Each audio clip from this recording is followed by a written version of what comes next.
Hello world, welcome to another video in the video blog series for Augmented Reality Battle Cards, or AR Battle Cards.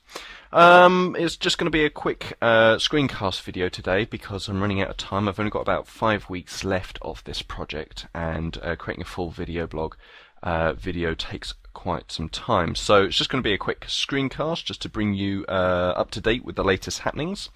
Lots have been done since the last update, and I mean a huge amount has been done. Just quickly, for those of you that are interested, this is my main application file. It's coming up to about 1,000 lines of code now, with several hundred lines of code in some of the other class files that I've got as well. So it's a big project. However, the reasons for this, as I will show you now if we start it up, is there's quite a bit done to it. You've now got nice fades for the user interface. The user interface is nice and simple. Ignore this bit at the moment. This just shows the thresholding and what's happening with the camera. It just helps me debug marker detection. So ignore that for the moment. Hopefully that won't be there for the final thing. So when you start it up, you have the application Flash Player settings. Basically, Adobe asks, do you want to connect your webcam to the application? In which case we do. So we've got the field, nice, my desk once more. I've got standard paper markers because my special cards that I made are starting to get a bit dog-eared. So you basically put a marker down on the field. It assigns it player 2 because you have it on the right hand side of the screen, and if we put a marker down on the left hand side of the screen, it assigns it on player 1. Get a nice fancy animation of the tank coming up out of the ground, or out of the marker I should say, which is good. There's one tank on each side, so it is ready to battle. If there happens to be two tanks on one side, or it detects two markers on one side, it would just basically say there's too many markers, and it will wait for you to clear the markers and start again. So we've got two tanks on each side. If we hit space, it selects the cards and the marker timings.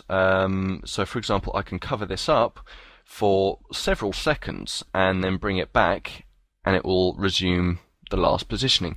Reasons for this are sometimes the thresholding changes as lighting levels change, and what that can sometimes do is fire off a marker removal event, which basically then screws up the rest of the application.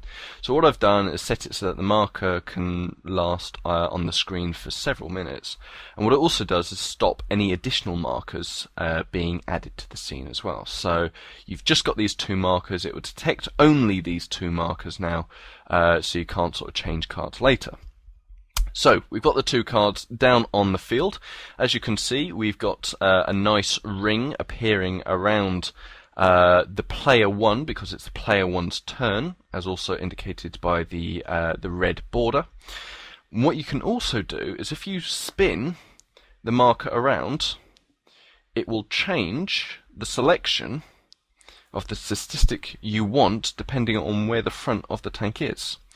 So if you want weight, you select weight, range, move to range, and spin it again for speed. So let's show you range first, because that's the one I did first. Might as well. So let's spin the tank around to range, so that range becomes highlighted. There we go. So once that's ready, you hit space. Now this gives you a chance now. If you selected the wrong one, or you change your mind, you have the chance of going back and by hitting escape and reselecting a statistic. However, we want to do range, so we click space to start, and we now get the fuel gauges coming up. So depending on the statistics based on each model, the fuel will count down, and when it reaches about 15%, a little indicator light will appear, which should be on this one. There we go. And then when it reaches 0, the player 2 wins, so it does a little bounce, a bit like the Micro Machines bounce from the good old-fashioned Micro Machines games. And you also get an indicator to tell you to pass card 2 to player 2. So we'll do that now. So pass card 2 to player 2. They both go off the screen. hit space again, and it will unsign the players, and they will disappear. So that is that. That is basically the range interaction. Okay, so let's show you the speed statistic now. Let's put the markers back down on the table and press space to start.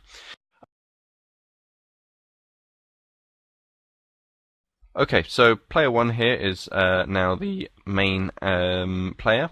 What we are going to do is select speed and hit space. Let's lock that in, and we hit space to start. We have the speedometers appear, and depending on how quick they are, will indicate which one is the winner. That stopped at 20. This one obviously goes at 55 miles per hour. So, player 1 wins, and you have to move the card to player 1.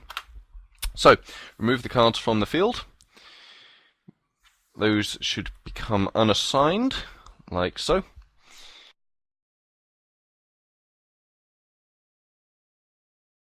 Okay, so it's player 1 to start again, because player 1 won last time, so player 1 puts their card down, and so does player 2. However, when we press space, player 1 will go. Let's move it around. I'll show you the weight now. The weight interaction. Let's spin it round until, oops, too far almost. There we go. So, weight. So we select weight. Now what happens, or what can happen now, is these two guys will be weighed. So let's start. As you can see, they animate left and right, which one's being weighed, and that one's only 15 tons, and that's 44 tons. So, player 1 wins again. Okay, so that's pretty much it for what I've got to show you. It's still full of bugs, as I'm sure you'll know.